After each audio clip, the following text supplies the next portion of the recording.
오늘 말씀의 제목은 당신에게 왕이 있는가? 라는 제목으로 말씀을 나누기를 원합니다.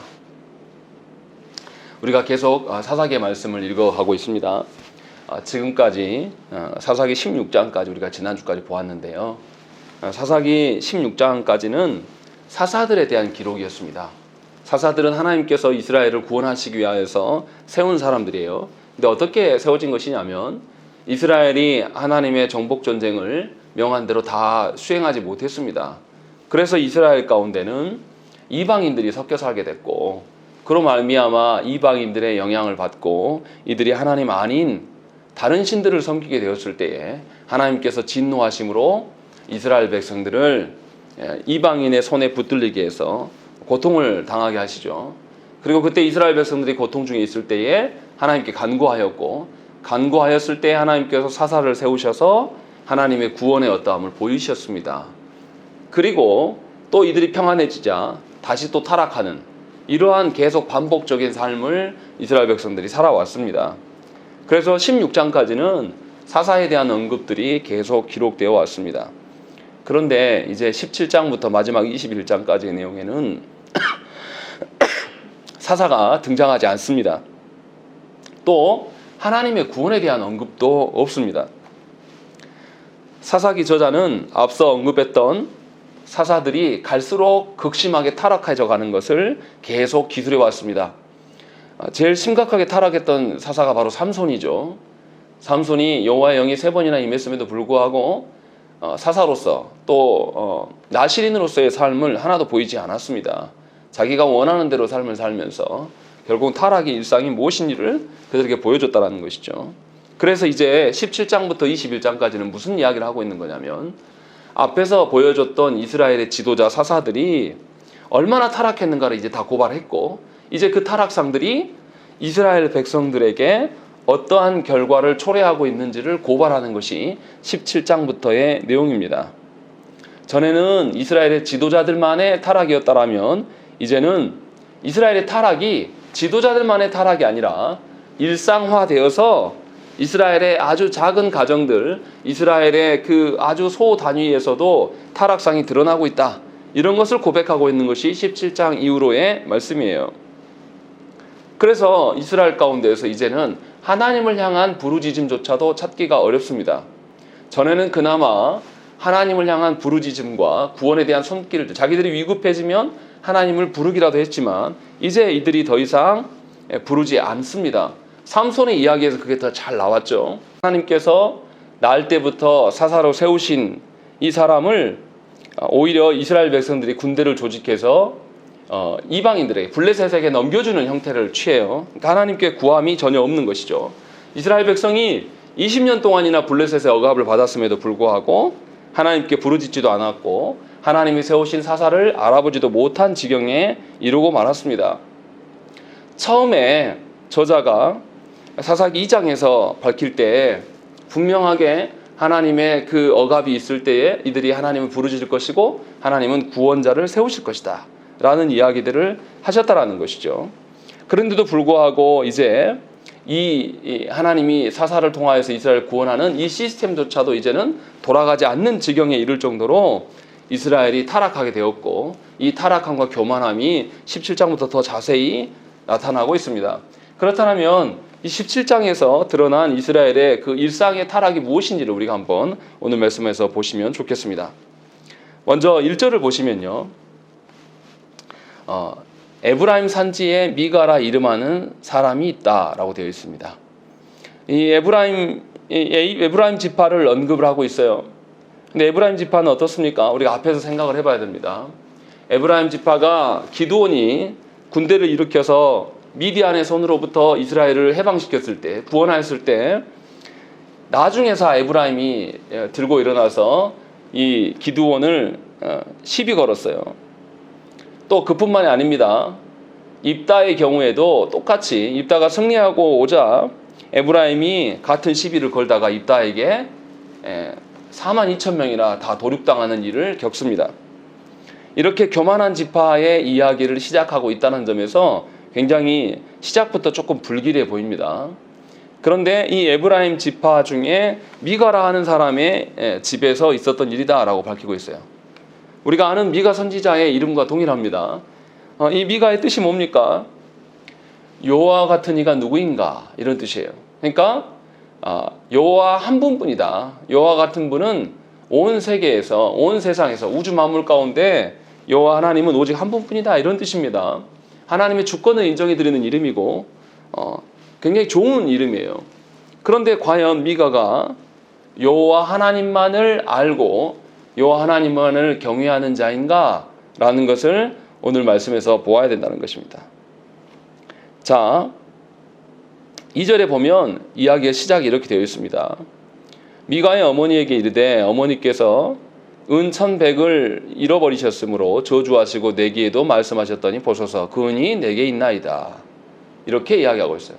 자신이 그 어머니의 잃어버린 은을 갖고 있다라고 되어 있습니다.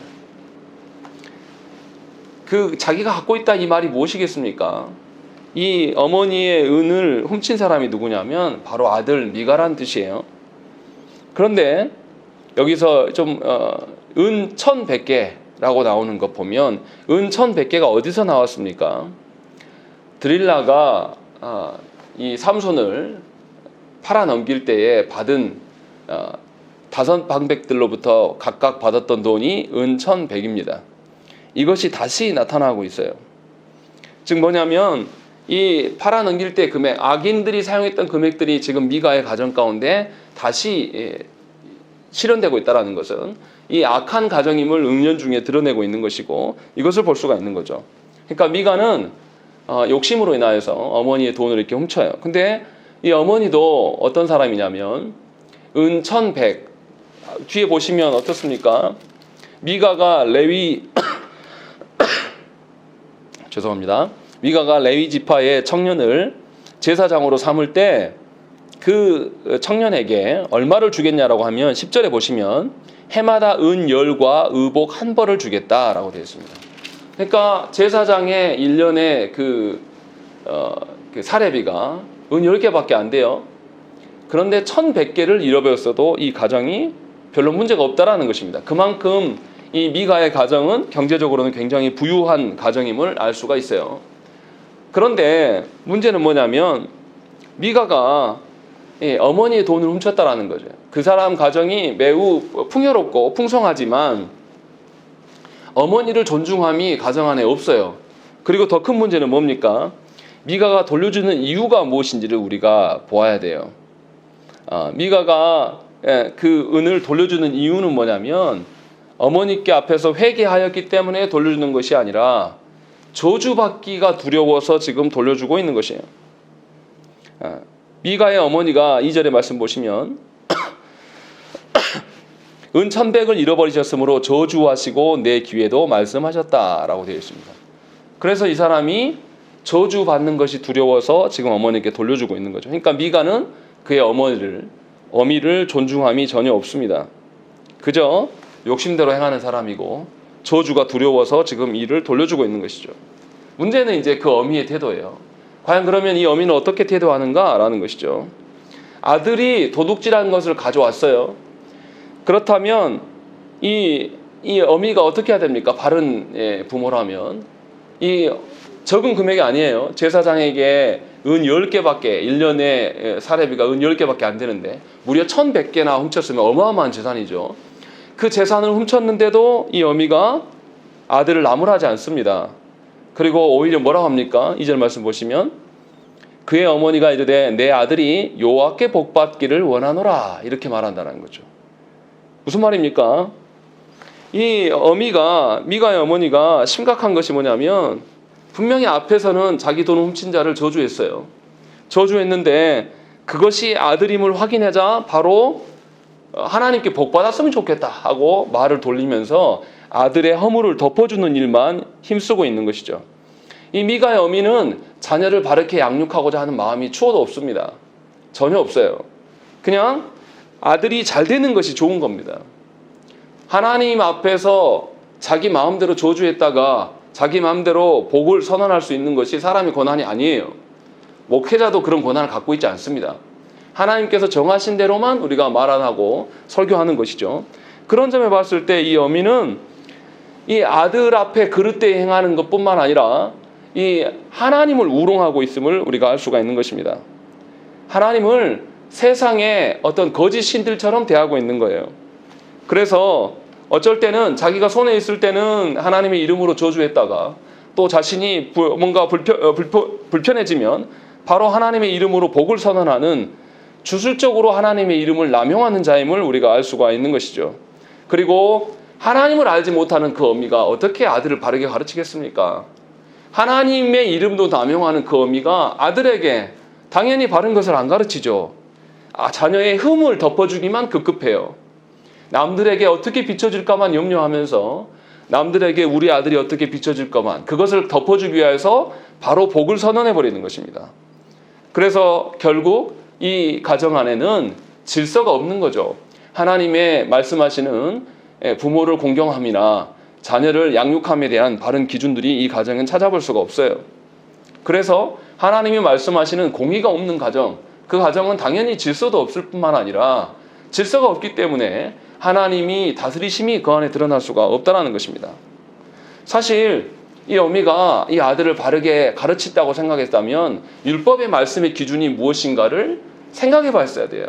율법에서 어떻습니까? 남의 물건을 훔치게 되면 보상해 줄 때 어떻게 하라고 했습니까? 원래 가진 물품을 돌려주고 그것에 20%를 더해서 어머니에게 배상을 해야 됩니다. 그리고 가서 성막에 나아가서 제사장에게 속죄제를 하나님께 드려야 됩니다. 그런데 이 미가의 가정에서는 하나님의 율법을 완전히 무시하고 있습니다. 하나님이 정해놓으신, 하나님께서는 가나안 땅에 들어가서 이러한 원리대로 살아라. 하나님 나라가 그곳에 세워질 터이고 너희는 하나님 나라 백성이 될 것이니 하나님의 율법대로 너희 가정을 세워가고 그 나라를 세워라 라고 분명히 하나님께서 그렇게 명령하셨고, 그것에 대한 근거로 사사기에 처음 시작할 때 서론에서 두 가지 이야기를 합니다. 2장과 3장에서 하나님께서 가나안 정복 전쟁을 명령하셨지만 그 땅에서 가나안 정복 전쟁이 완수되지 않았음을 먼저 이야기를 하고 있고, 그로 말미암아서 하나님만을 섬기는 것이 아니라 하나님 아닌 다른 것들을 왕 삼으면서 자신의 소견대로 행함으로 말미암아 그들이 하나님 아닌 우상 숭배를 시작하고 있다라는 것이 사사기의 서론이에요.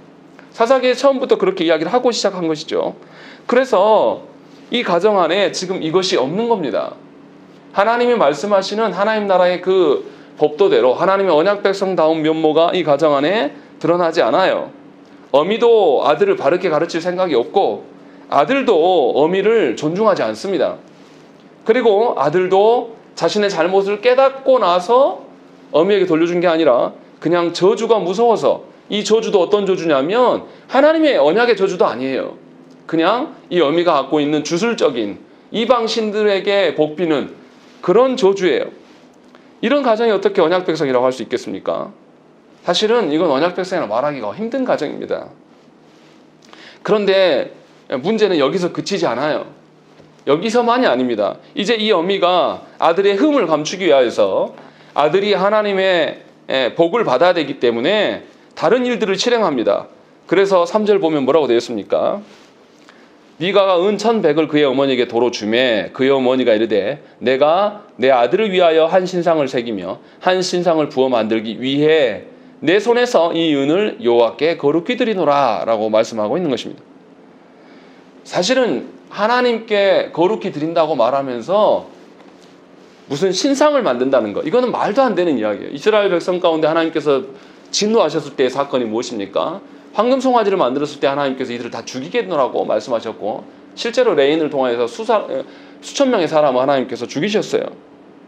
그리고 그들과 함께하지 않겠다라고도 말씀하실 정도로 우상숭배는 아주 악한 것입니다. 그런데 이 여인이 하나님을 대해서 얼마나 무지하면 금신상을 부어 만들면서 이것이 여호와께 거룩히 드리는 것이다 라고 말하고 있는 것입니다. 그래서 이 여인은 사실은 어미로서 우상숭배를 막는 자가 아니라 우상숭배를 조장하고 있는 자이고, 또 하나님께 이 은을 드리겠다라고 3절에서 말하지만 그 은을 하나님께 드리지 않아요. 당시에 이스라엘 백성이 하나님께 예배할 장소는 실로에 있는 성막이에요. 거기 가서 하나님께 예배해야 돼요. 그런데 이들이 그 실로에 있는 성막에 이 은을 갖다가 바치지도 않습니다. 그리고 아들에게 줘버려요. 그런데 그 아들에게 준 돈도 얼마입니까? 4절 보시면 미가가 그 은을 그의 어머니에게 도로 주었으므로 어머니가 그 은 200을 가져다가 은장색에게 주었다라고 되어 있는 것입니다. 아까는 1100 전체를 하나님께 돌려드리겠다라고 말했다가 이 여인이 실제로는 은 200밖에 드리지 않는 것입니다. 그러니까 하나님을 조롱하고 있는 거예요. 하나님이 모르실 리가 없는데 이것을 조롱하면서 이런 방식으로 대하고 있는 거예요. 그러니까 입으로는 하나님의 이름을 이야기하고 거룩을 말합니다. 그런데 이 거룩이라는 것은 자신의 생각의 거룩이에요. 자신이 봐왔던 이방 신들에게 갖고 있었던 주술적인 거룩, 복받기 위한 거룩, 이런 거룩을 남용하면서 아들에게 이 거룩으로 잘 된다 잘 된다, 내가 너에게 내가 거룩하게 해서 너를 복주게 하겠다, 미신적인 우상적인 방식으로 자녀를 양육하고 있는 것입니다. 자신의 아들의 허물을 덮기 위하여서 하나님의 이름을 운운하지만 사실은 하나님의 진노를 사는 일이고 하나님을 조롱하는 것입니다. 얼마나 하나님을 우습게 여기면 하나님께 은 1100을 드리겠다 했다가 200을 드리겠습니까? 또 하나님께 맹세한 것을 자신의 뜻대로 마음대로 바꾸는 그런 여자예요. 이런 사람이 어떻게 이스라엘의 언약 백성이라고 말할 수 있겠습니까? 그렇게 보기가 어렵다는 것이죠. 이런 부모의 양육 속에서 자란 미가가 하나님을 바르게 섬길 리가 없습니다. 놀라운 것은 뭐냐면 5절 말씀 보시면 그 사람 미가에게 신당이 있었다라고 되어 있습니다. 그 신당이 있었다라고 말하는 거예요.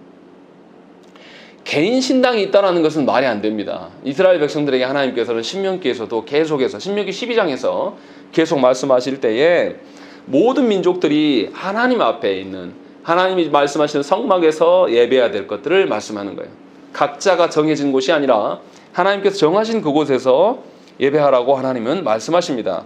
그리고 여호와 하나님만을 섬겨야 될 자들이에요. 그런데 개인 신당이 있다는 것은 이 사람이 하나님만을 섬기는 사람이 아니라는 거예요. 하나님은 그저 많은 복 주는 신들 중에 한 신일 뿐입니다. 그래서 5절 말씀에 뭐라고 되어 있습니까? 미가에게 신당이 있으므로 그가 예봇과 드라빔을 만들었다라고 되어 있습니다. 예봇은 제사장이 입는 옷이에요. 이것은 그렇다 칩시다. 근데 사실 말도 안 돼요. 그런데 드라빔까지, 드라빔이 뭡니까? 가나안 땅에 있는 우상들이에요. 작은 우상 단지들입니다. 그것까지 만들어서 자기 신당에 추가해 넣고 있는 거예요. 이미 신당 안에 다른 우상들이 많이 있을 텐데 거기에 추가해 넣는 것입니다. 이렇게 생각하는 것은 무엇입니까? 이 미가라는 작자는 하나님만을 섬기는 자가 아니에요. 그의 이름은 하나님만이 최고이다. 하나님보다 더 나은 신이 있는가? 이런 식의 이름을 갖고 있지만 실제로는 그는 하나님을 섬기지 않습니다. 하나님 부인하고 있는 자예요. 그래서 신상을 만들고 에봇과 드라임을 만들어서 세워나가는 거예요. 그리고 더 심각한 것은 무엇입니까? 5절 말씀에 보면 한 아들을 세워 그의 제사장으로 삼았다라고 되어 있는 것입니다. 이 가정이 얼마나 타락했냐면 중앙에 있는 실로에 있는 하나님의 성막에 나아가는 것에 대해서도 가고 싶지 않은 거예요. 그래서 자기 신당에 제사장을 자기 아들 중에 한 명으로 세워서 이들을 진행하고 있는 것입니다. 사실 제사장을 세울 수 있는 권한은 누구에게 있습니까? 제사장밖에 없는 거예요. 그리고 아론의 계열, 레위 지파 중에서도 아론의 계열만 제사장이 될 수가 있는 것입니다. 신명기 12장 2절부터 6절 말씀에 보면 그런 것들이 다 나와 있어요. 신명기 12장 2절부터 6절 말씀 제가 읽어드리겠습니다. 너희가 쫓아낸 민족들이 그들의 신들을 섬기는 곳은 높은 산이든지 작은 산이든지 푸른 나무 아래든지를 막론하고 그 모든 것을 너희가 마땅히 파멸하며 그 제단을 헐며 주상을 깨뜨리며 아세라상을 불사르고 또 그 조각한 신상들을 찍어 그 이름을 그곳에서 멸하라. 너희의 하나님 여호와께서는 너희가 그처럼 행하지 말고 오직 너희의 하나님 여호와께서 자기 이름을 두시려고 너희 모든 지파 중에서 택하신 곳인 그 계실 곳으로 찾아 나아가서 너희의 번제와 너희의 제물과 너희의 11조와 너희 손의 거제와 너희의 서원제와 낙헌 예물과 너희 소와 양의 처음 난 것들을 너희는 그리로 가져다가 드리고 라고 되어 있습니다. 무슨 말입니까? 하나님께서는 모든 신당들을 다 파괴하라고 했어요. 그리고 우상들을 다 무너뜨리라고 명령하셨습니다. 게다가 하나님께서 정하신 성막에 나아가서 예배해야 될 것들을 명령하셨습니다. 그래서 이스라엘 백성들은 하나님이 정해놓으신 아론의 계열만이 제사장이 될 수가 있는 것이고 그 제사장들만이 하나님의 성막에서 섬길 수가 있는 그런 구조인 것이죠. 그런데 미가는 이 모든 것을 다 거절해요. 개인 신당을 만들고 자신을 높이기 위해서 제사장을 둡니다. 그리고 이 제사장을 자기 아들 중에 세우는 것이죠. 이러한 참극이 벌어지고 있는 것에 대해서 사사기 저자는 한 절로 정리합니다. 6절 말씀을 읽겠습니다. 시작. 그때에는 이스라엘에 왕이 없었으므로 사람마다 자기 소견에 옳은 대로 행하였더라. 이렇게 기록하고 있습니다. 무슨 말입니까? 사사기 저자는 이스라엘에 왕이 없었기 때문에 이스라엘 사람들이 제각각 행동하고 있다. 이렇게 말하고 있는 거죠. 이 말을 다시 말하면 이스라엘에게 왕이 있었더라면 왕이 질서를 확립하고 바른 길을 가르치셨고 이런 일은 있을 수가 없었을 터인데 이들이 왕이 없다라고 이야기하는 것입니다. 이 왕이 없다라는 의미가 무엇일까요? 실제로 이스라엘에게 왕이 없다라는 그런 의미일까요? 그것은 아닙니다. 이스라엘에게 왕이 없는 것이 아니죠. 이스라엘에게는 왕이 누굽니까? 하나님이세요. 그러면 문제가 뭡니까? 이스라엘 백성들이 여호와 하나님을 왕으로 섬기고 있지 않다라는 것입니다. 이스라엘 백성들이 여호와 하나님을 왕으로 여기지 않아요. 누가 왕입니까? 자신들이 왕인 거예요. 다 각자가 제각각이 왕이에요. 그래서 기드온도 왕처럼 행동하고 기드온의 아들 역시도 아비멜렉으로 이름 자체도 그렇지 않습니까? 내 아비가 왕이다 라는 이름들. 그리고 삼손도 태어났을 때부터 하나님께서 붙잡으셨으나 그가 자기의 주권대로 살다가 간 악한 사사 중에 한 명으로 등장하는 것입니다. 여러분들은 어떻습니까? 우리가 처해 있는 조국교회 현실 속에서 조국교회 안에 하나님을 두려워하지 않는 직분자들이 넘쳐나요. 그 넘쳐나는 이유가 무엇입니까? 그들이 하나님을 왕으로 여기지 않는다는 것이죠. 다들 자기가 옳아요. 자기가 바른 것이죠. 그것이 지도자들만의 문제가 아니에요. 그래서 우리 어떻습니까? 하나님의 언약대로 자녀들을 양육하고 키우는 데 열심을 내는 것이 아니라 자녀들의 허물을 덮어주고 자녀들이 남들에게 싫은 소리 안 듣게 해주는 것이 부모의 역할로 알고 살아가는 이들이 교회 안에 참으로 많은 것이에요. 하나님 앞에서 바른 것인지 아닌지를 생각하게 만들고 그 자녀를 생각할 수 있는 한 번 더 선택할 수 있는 기회를 만들어주는 것이 아니라 부모된 아비된 자들이 어미된 자들이 거짓된 하나님의 거룩을 말하면서 그 중에 몇 가지를 지키면 거룩이라고 말해버려요. 우리 자녀가 세상에 저 어려운 형편 속에서 저 직장 다니면서 주일 예배 한 번 드리는 것도 얼마나 어려운 줄 아냐고. 그래서 그것을 드리면 전부를 다 한 것처럼 이야기해요. 그래도 우리 자녀는 어렸을 때부터 교회에 있었다고. 이게 무슨 말입니까? 이게 무슨 의미가 있어요? 하나님 앞에서 바르게 행하지 않는데 책망하지 않아요, 부모들이. 그저 남들에게 우리 자녀가 어떻게 흠이 보일까? 이것을 덮는 데만 급급하고 이 덮는 것을 이용할 때 하나님의 이름을 남용합니다.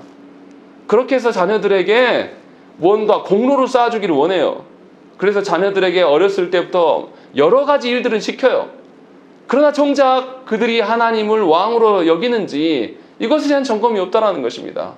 부모된 우리부터 하나님을 왕으로 여기고 하나님이 우리의 왕 되시기에 우리는 그 하나님 안에서 안정을 취하고 하나님의 다스림 안에서 우리가 오로지 평안함을 누리는 것, 이것을 추구하는 것이 아니라 여전히 세상 속에 어려움이 있으면 그것을 인하여서 근심하고 걱정하는 것이에요.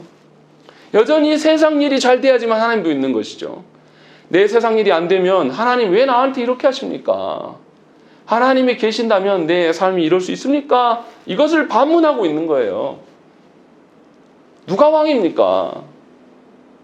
조국교회 안에서 진심으로 하나님이 왕이라면 우리가 세상으로부터 핍박을 받다가 교회가 무너져 내리더라도 하나님의 왕 되심을 끝까지 포기하지 않아야 정상 아니겠습니까? 저도 마찬가지죠. 저의 삶의 문제가 아니라 하나님의 말씀이 세워지는 거, 하나님 교회가 세워지는 일이 먼저가 돼야 되는 거죠. 이것이 하나님의 왕되심이에요. 과연 저와 여러분들이 하나님을 왕으로 여기고 살아가는 자들인가를 이 오늘 저녁에 우리가 생각을 해봐야 돼요. 과연 우리 자녀들이 세상 속에서 이름 없고 연약한 자로 늘 그냥 그렇게 살아가는 자로 살아가도 그들이 하나님을 왕으로 여기고 살아가는 길, 그 일로 우리가 기뻐하며 즐거워하는 자인가를 물어보셔야 된다는 것입니다. 사사기 저자는 우리에게 물어봐요. 너희들에게 왕이 있었다면 너희가 그렇게 살겠느냐? 너희들에게 왕이 있긴 한 거냐? 정말 너희들이 왕이 있다면 너희가 어떻게 그럴 수 있느냐? 라고 묻는 것이 6절의 말씀이에요. 자, 계속해서 말씀을 보시면 더 심각하게요. 이제 7절부터 13절 말씀은 미가의 가정이 이제 타락의 정도가 더 심해집니다. 미가의 가정 안에 누가 나타나냐면 레위 청년이 나타나요. 7절 말씀 보시면 유다 가족에 속한 유다 베들레헴의 한 청년이 있었다. 너무 심각한 것이 뭐냐면 이 레위인이라면 레위인은 뭐 하는 직분입니까? 하나님께 속한 지파예요. 그래서 계수하지도 않습니다. 그리고 이 레위인들은 뭐 해야 됩니까? 하나님께서 정해놓으신 일에 봉사하면서 사는 자들이에요. 그런데 이 사람이 하나님께서 봉사한 일을 행하고 있지 않음을 알 수가 있어요. 이 사람이 어느 소속이냐라는 것을 18장 30절 말씀에 정확히 나타나 있습니다. 18장 30절 말씀 보시면 단 자손이 자기들을 위하여 그 새긴 신상을 세웠고 모세의 손자요 게르솜의 아들인 요나단과 라고 되어 있습니다. 여기서 나타난 이 레위 청년의 이름이 요나단이고 이 요나단은 모세의 손자고 게르솜의 아들이라고 되어 있습니다. 게르솜은 하나님의 성막을 수종드는 그런 종족이란 말이죠. 그러면 이 청년, 레위 청년이 어디 있어야 됩니까? 성막에 있는 실로 근처에 살아야 돼요. 그게 정상입니다.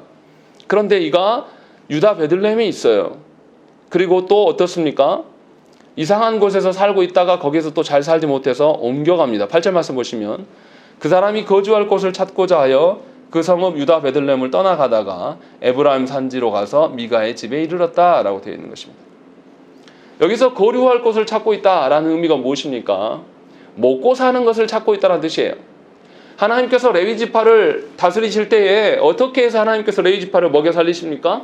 이스라엘이 11조로 하나님께 올려드림으로 하나님께 예물을 드린 것으로 인하여서 레위 지파를 먹여 살리시겠다고 하나님이 약속하셨어요. 그런데 지금 이스라엘의 수많은 가정들이 있는데 그 가정 중에 한 가정인 미가 가정을 들어서 샘플로 보여주고 있는데 이스라엘 백성들이 실로에 있는 그 성막을 섬기는 일에 등한시해요. 자기 신당을 만들어 놓고 거기에다가 자기 마음대로 살아가. 이게 지금 미가의 가정만을 고발하는 게 아니라 이스라엘의 대부분의 가정들이 이렇게 살고 있다는 걸 고발하고 있는 거예요. 그러니까 이스라엘의 모든 백성들이, 대부분의 백성들이 실로에 있는 성막에 나아가서 하나님께 11조를 드리지 않아요. 성전세를 내지 않는단 말이죠. 그러니 성막이 운영이 되겠습니까? 될 리가 없죠. 그러니까 이 레위인들, 그래도 레위인들이 해야 될 게 무엇입니까?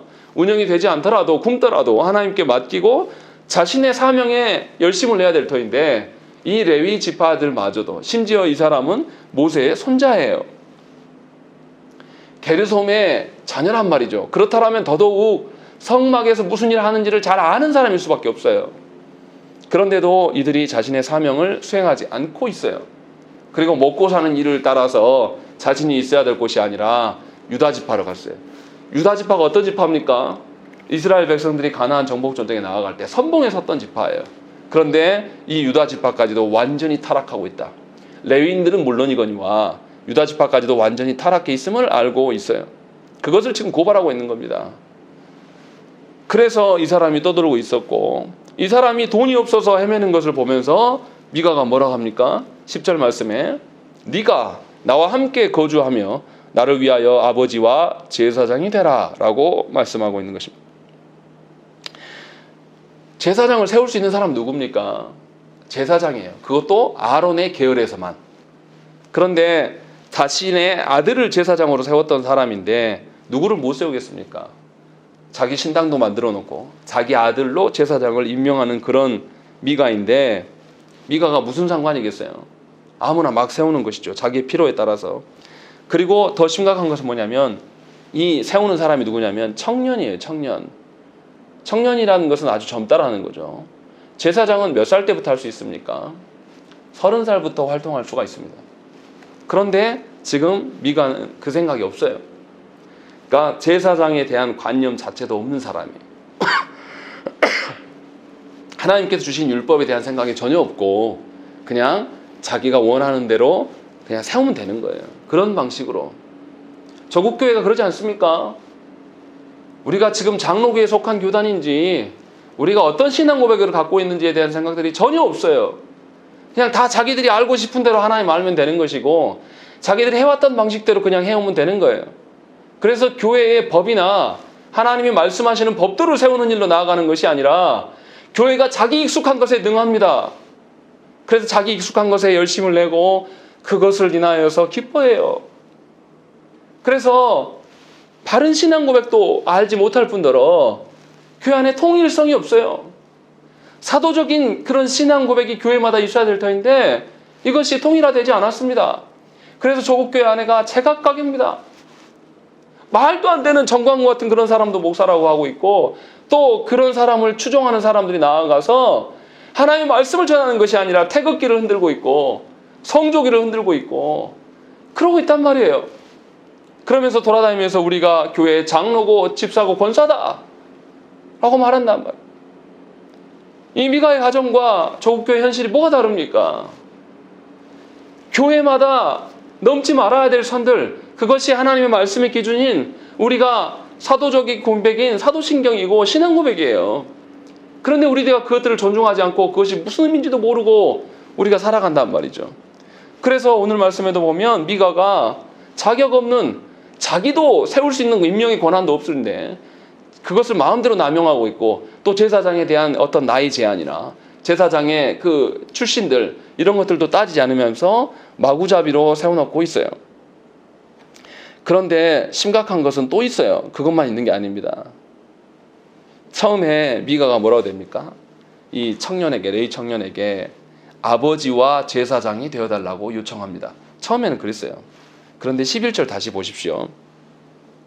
어떻게 되었습니까? 그 레위인이 그 사람과 함께 거주하기를 만족하게 생각했으니 이는 그 청년이 미가의 아들 중 하나같이 됨이라 라고 되어 있습니다. 그러니까 미가가 사기친 거예요. 처음에는 그 청년에게 너를 청빙해서 우리의 신당에 세우겠다. 그리고 네가 내 아버지처럼 나를 목양하고 가르쳐라 라고 이야기를 처음에는 했어요. 그런데 자기가 쉽게 말하면 이 레위지파 청년에게 사례비를 주니까 말 안 듣는 거죠. 오히려 너 사례비 주잖아. 넌 내 말 잘 들어. 자기 아들의 하나처럼 간주하기 시작했다는 것입니다. 물론 신당은 교회라고 보기도 어렵죠. 그런데 최소한의 어떤 질서도 그곳에서 찾아볼 수가 없어요. 언제든지 입장을 바꿀 수 있는 사람이 미가입니다. 누구를 닮았습니까? 그의 어미와 똑같아요. 그의 어미가 자기의 돈 은 1,100을 잃었을 때에 저주했다가 그 저주한 사람이 아들임을 깨닫고 여호와 하나님의 복을 선언하는 입장을 언제든지 바꿔요. 그런데 똑같이 미가도 그러고 있는 거죠. 누구에게 배웠습니까? 그의 어미에게 배운 그대로 하고 있는 겁니다. 그래서 하나님이 세우신 직분자에서의 어떤 질서조차도 유지되지 않는 그런 가정. 그래서 직분을 개나 줘버리는 거예요. 하나님 말씀하시는 공동체의 질서 같은 거는 필요 없는 겁니다. 자신이 정해놓은 질서가 훨씬 더 강력한 것이고 자신이 정해놓은 질서대로 살아가면 그만인 거예요. 그것이 자신의 가정이라고 생각하는 것이고 자신의 자녀라고 생각하는 것입니다. 그래서 자신이 주인이 되어야 돼요. 자녀를 사랑해서가 아니라 자신을 너무 사랑하기 때문에 자신의 금은보화였던 이 자녀를 우상으로 섬기면서 그 자녀가 자신의 수하에 있는 것으로 만족하고 있는 겁니다. 미가가 지금 그렇게 하고 있는 것입니다. 조국교회 안에 있는 수많은 직분자들, 특히 장로님들 어떻게 합니까? 저도 실제로 들었던 이야기예요. 장로님들이 와서 부교육자 저에게 사례비 우리가 준다는 이야기를 제가 들어본 적이 있습니다. 이게 할 소리입니까? 제가 그 60 넘은 장로님에게 호통을 쳤어요. 장로님께 제가 받는다고요? 하나님께서 이곳에 두셨고 나는 여기에 청빙 받아서 여기서 사역하는 겁니다. 무슨 말씀하십니까? 못 받아들이시더라고요. 얼굴을 붉히면서 이를 갈더라고요. 이것이 우리 시대의 모습이에요. 얼마나 타락했습니까? 하나님께서 이들의 왕이시라면 어떻게 이럴 수 있습니까? 하나님께서 우리의 왕이라고 여긴다면 감히 우리가 어떻게 요동할 수가 있어요? 어떻게 내가 왕 노릇 할 수 있냐 이 말이죠. 그럴 수 없다라는 거죠. 미가는 지금 그러고 있는 거예요. 그런 일들에 대해서 이 레위 청년은 아무 생각이 없어요. 그냥 자신의 먹고 사는 문제만 해결하면 되는 거예요. 그래서 11절에 그 레위인이 그 사람과 함께 거주하기를 만족하였다라고 되어 있는 거죠. 그냥 본인이 자격 없음에도 상관이 없어요. 그냥 자기의 먹거리가 해결되고 자기의 살아가는 문제가 해결되면 그것을 만족하는 사람인 것입니다. 그렇게 되어 있는 거예요. 그런데 미가가 뭐라고 합니까? 12절 말씀 보세요. 미가가 그 레위인을 거룩하게 구별하며 라고 되어 있습니다. 이게 말이 되는 소리입니까? 그의 어미가 뭐라고 이야기를 했었습니까? 그의 어미도 3절 말씀 보시면 내 손에서 이 은을 여호와께 거룩히 드리노라 라고 말했어요. 하나님께 속이면서 아들의 흠을 감추려고 하나님께 거짓 불응하면서 본인은 거룩하다라고 말하는 그런 어미였어요. 지금 미가 똑같이 그러고 있는 겁니다. 제사장을 처음에는 그 제사장 어린 청년에게 자기를 목욕해달라, 아버지처럼 해라 라고 했다가 이제 태도를 바꾸면서 본인이 아버지인 것처럼 행동하고 그러면서도 레위인으로 제사장을 세웠기 때문에 우리는 거룩하다라고 말하고 있는 것입니다. 그리고 13절에 뭐라고 합니까? 이에 미가가 이르되 레위인이 내 제사장이 되었으니 이제 여호와께서 내게 복 주실 줄 아노라 라고 말하고 있는 것입니다. 얼마나 이게 교만하고 하나님을 우롱하는 것입니까? 그냥 자기가 봤을 때 레위 지파 사람을 고용해서 종교적인 정당성만 확보되면 되는 것입니까? 자기가 하고 싶은 대로 하면서 그냥 하나님의 이름에 다른 사람 눈속임하면서 정직하게 하나님 앞에 서지 않으면서 하나님의 이름을 끄집어 와가지고 우리 가정은 참 좋은 가정입니다. 우리 자녀는 세상에 글쎄요. 우리 자녀는 이것도 하고요. 저것도 하고요. 가만히 놔뒀는데 지가 선택해서 그런 일을 합니다. 이런 식으로 포장해 준다고 해서 그 자녀가 정말로 하나님을 우리의 왕으로 여기면서 사냐 이 말이에요. 그렇지 않다라는 것이에요.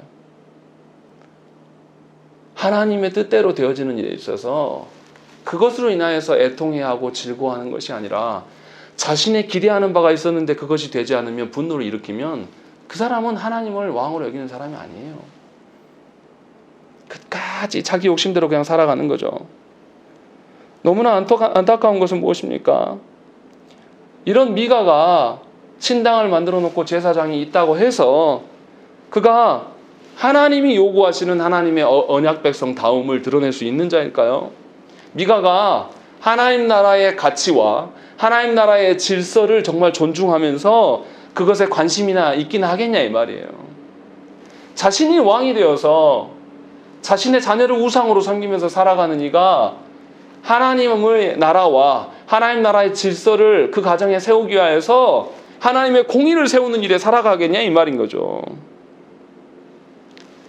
유일한 관심사가 하나님만을 이용해서 복 받으려고 하는 것은 아주 악한 거예요. 하나님의 이름을 활용해서 이 땅에서 무병장수하고 만사형통하는 것, 우리 자녀 일이 잘 돼서 엄친아가 되는 것, 이것이 우리의 목적이라면 우리 모두는 우리 자신을 섬기는 자들일 뿐이에요. 하나님을 왕으로 여기지 않는다는 것입니다. 그런데 어떻습니까? 조국 교회 안에 미가처럼 행동하며 살아가는 이들이 참으로 많아요.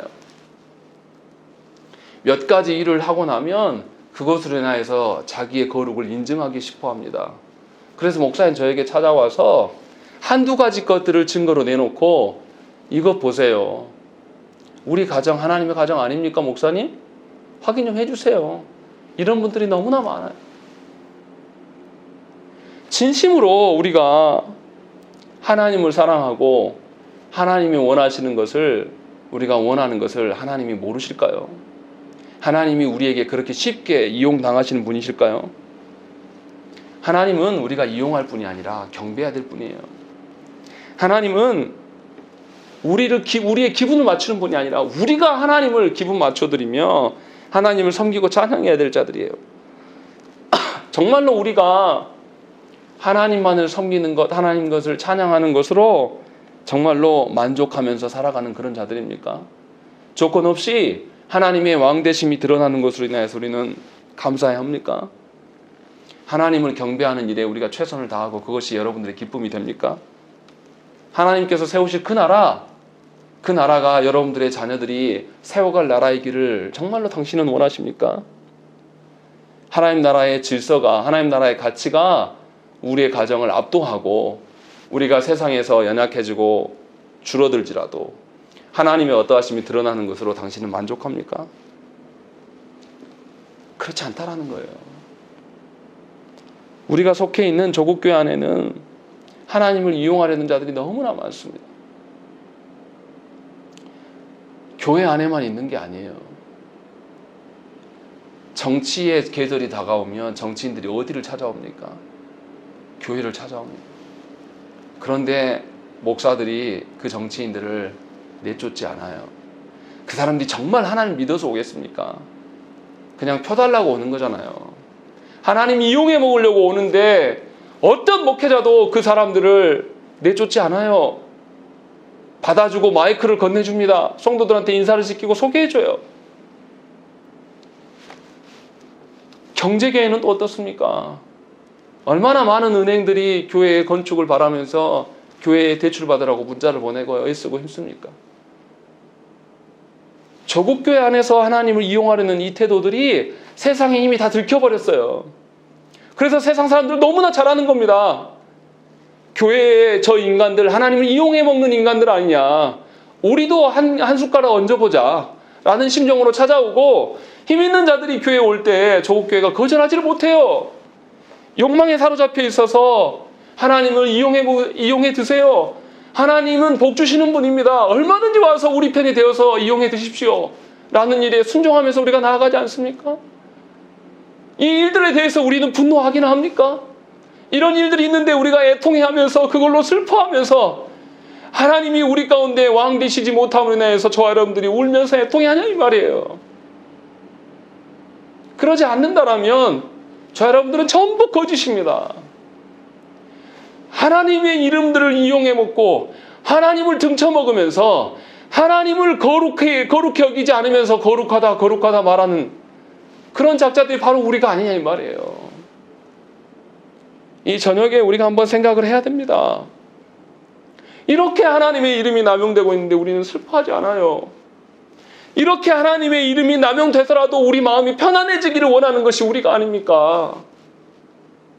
우리의 어느 부분에서, 우리의 어떤 구석에서 하나님의 그 왕되심이 드러납니까?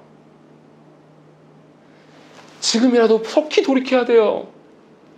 이스라엘이 웬만한 가정들에서 지금 이런 일들이 일어나고 있음을 지금 사사기자는 고발하고 있는 것입니다. 그런데 너무나 안타깝게도 조국교회 안에서 대부분의 교회들이 그런 일들을 하고 있어요. 또 조국교회 안에서 수많은 가정들도 정말로 내 자녀가 하나님의 공의 앞에서 죄가 폭로되고 하나님 앞에 바르게 서게 되는 것에 목적을 두는 것이 아니라 우리 자녀 혼내면 안 된다. 우리 자녀 창의적인 아이가 돼야 된다. 그래서 하나님 말씀대로 내놓질 않아요. 다 감추어주고 싸매어주고 창의적인 아이가 되기 위해서 혼내면 안 되고 그런 방식으로 자녀들을 내놓고 있다는 것입니다. 심각하게 여기실 줄 알아야 돼요. 하나님을 왕으로 섬기지 않는 자는 결코 자신의 죄악을 볼 수가 없습니다. 아무리 본인이 교회 안에 있고 자신의 일상에서 변화됨이 조금 있는 것 같고 자신의 주변 사람들이 뭔가 하나님의 말을 이야기하는 것 같다고 할지라도 그 마음의 속내에서 궁극적으로 자신이 왕일 수밖에 없는 거예요. 그렇게 하나님을 속이고 살아가는 자에게 어떻게 하나님의 그 영광과 하나님 나라의 찬란함이 그 가정에게, 그 자손들에게 있을 수 있겠습니까? 우리가 이 오늘 저녁에 정말로 우리 자신을 돌아보십시다. 저와 여러분들이 내가 썩어져 가고 내가 늙어져 가고 내가 쭈그러들고 소멸이 되어 갈지라도 또 내 자녀가 힘이 없어지고 세상 속에서 약해져 갈지라도 저 자녀가 진심으로 하나님을 왕으로 여길 수 있는 자, 하나님 앞에서 만족하며 하나님 한 분만으로 즐거워할 수 있는 영혼 되게 해달라고 이 아침에 우리가 구하셔야 될 때입니다. 우리 함께 기도하겠습니다.